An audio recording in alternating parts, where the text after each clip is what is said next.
ja 3278 kuulab. Kalamaja park ja kadunud 4-aastane poiss. Koerapatrull ühtlasi liigub siis Kalamaja parki, kus on ka teate.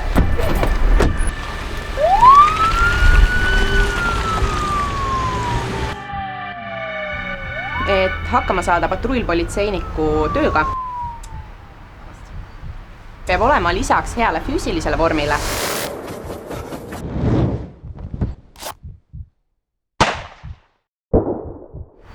ta peab oskama suhelda erineva vanuse ning erineva taustaga inimestega. Samuti peab patrullpolitseinik olema suuteline vastu võtma otsuseid ka kiiretes ja ärevates olukordades. Mina valisin patrullpolitseiniku töö, kuna arvasin, et töö on põnev ja mina ei pidanud sellest pettuma. Liikluse järelevalve ajal võib tulla kiire väljakutse peretülele, kus ema ja isa kaklevad ja väike laps on teatajaks, kes on ennast voodi alla peitnud.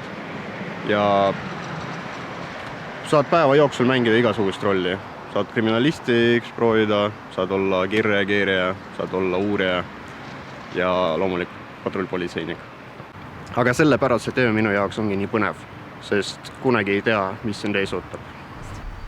Soovisin abipolitseinikuks astuda just sellepärast, et juba koolis tekkis suur huvi politsei töö vastu ja siis leidsin abipolitseinike veebilehe, astusin. Et peale Sisekaitseakadeemia lõpetamist ei ole õppimine mitte kaugeltki veel lõppenud. Et tööle asudes õpivad ja täiendavad patrullpolitseinikud ennast pidevalt erinevate koolitustega. On see laskmine, mida tuleb pidevalt teha.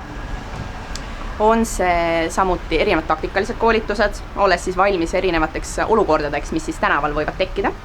Enesekaitsetreeningud, samuti ATV koolitus, droonide lennutamise koolitus, kõik sellised lisaoskused aitavad siis väljakutseid palju operatiivsemalt ja paremini lahendada.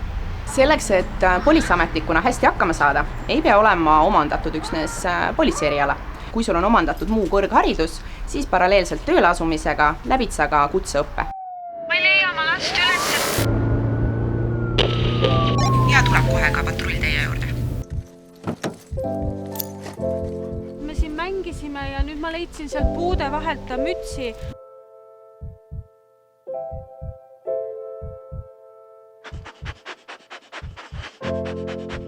Meie töös tulevad ette väga erinevad olukorrad.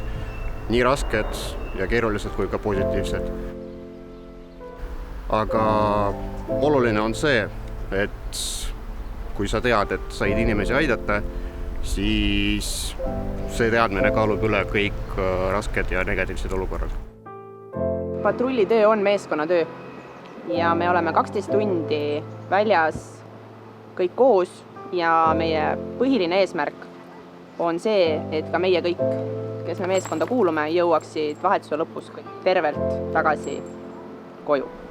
Kui sa tahad panustada meie kõigi turvalisusesse ning teha seda sama ägedas meeskonnas, siis tule liitu meiega ja teeme koos maailma parima politsei. Vaata ka teisi tööjutte meie YouTube'i kanalil ning kliki telli või subscribe ja näe meie kõige uuemaid videosid esimesena.